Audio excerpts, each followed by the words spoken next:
everybody. So I am live. I just wanted to just check in with everyone because it's been a while since I've posted, and I wanted to give you a rundown why I haven't really been posting lately. I'm doing Monday, Wednesday, Friday, Saturday, and Sunday at my current job. And then I'm doing volunteering at a vet office twice a week. I'm doing a job at a vet office twice a week now, and I those were my days to upload originally. So with that being said, I really do apologize for not posting a lot lately, but let's do some shout outs here. Hi to Danny and my Chen Carolyn. Thank you guys for watching. And let's just jump into the video here. So for those of you who really don't know me a lot about myself, I recently got done with my internship, and now I've entered into the process of job hunting. And that really does wear you down kind of because you're so busy with trying to focus on jobs and everything, trying to find places, call places, see if who's hiring and who's not. And besides my little sister, Christy, if you're watching this, we love you. Hope you're doing well in college. And I really hope that you're making us proud, not only as a sister, but as part of your family. And also, like, just some strange things have been going on lately where I was just last night. If you're not in the Trilogy Media Facebook page, you won't know what I'm talking about. But last night, I had a complete stranger text me, and he somehow figured out my nickname and got my number and all of that fun stuff. So, with that being said, I thought, okay, well, why not call this guy out for, spoofing his number and being a scammer? His number's not spoofed. It is the guy who he said he was, but I asked him to leave me alone twice through a text. I said, please don't bother me. I have a boyfriend, all of that fun stuff. Well, he was like, go ahead. You can get your boyfriend involved. I didn't commit a crime, lol. Ha ha ha.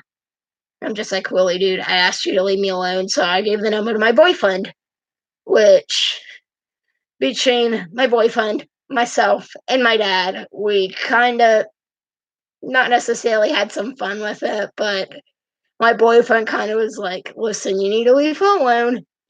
She's asked you nicely.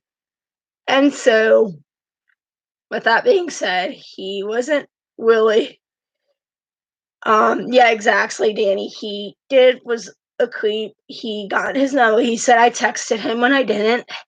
I didn't text him first. He texted me first, and I have the messages to prove he texted me first.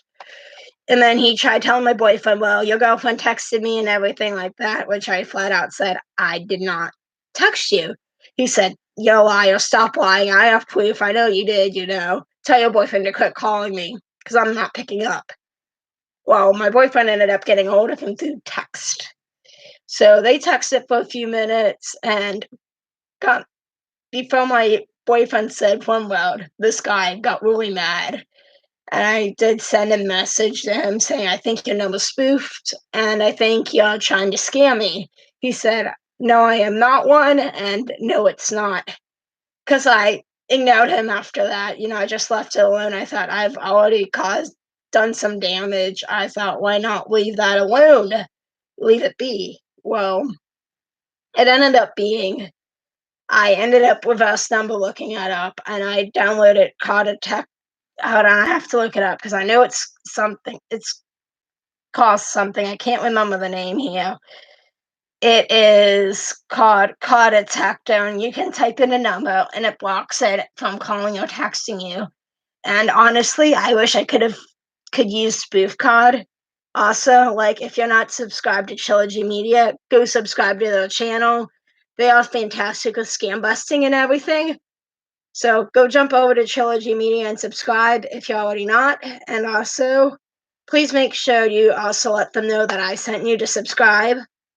So, and also, I wish I could really have found Spoof Card. That would have been so much fun spoofing my number, changing it around, and messing with this guy.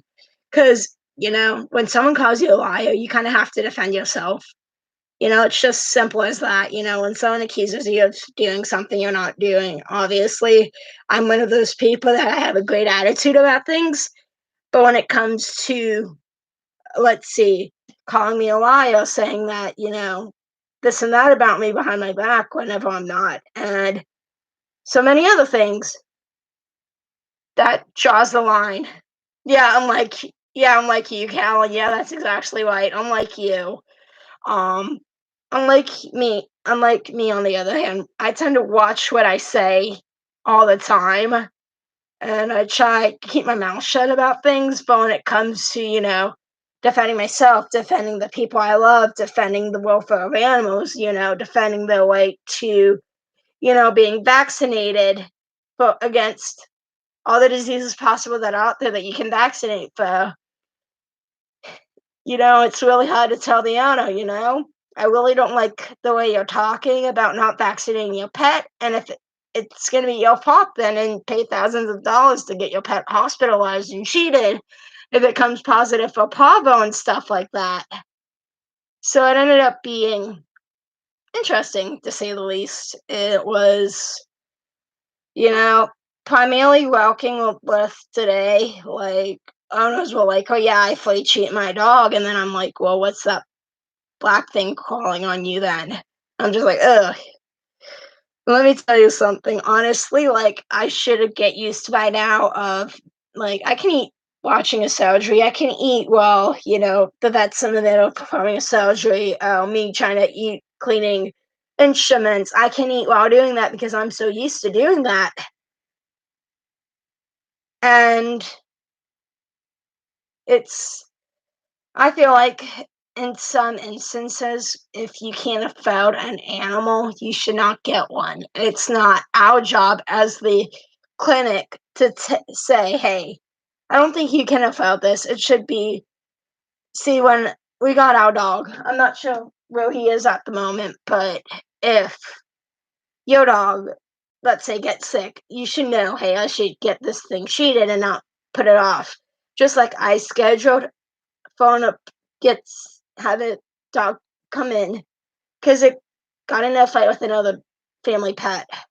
They didn't even show up today. And I asked, "Does this time work for you?" She said, "Yes, it does." And blows us off completely. And I'm like, that's somebody else's appointment that could have been used for an emergency situation and not have waited till the next day.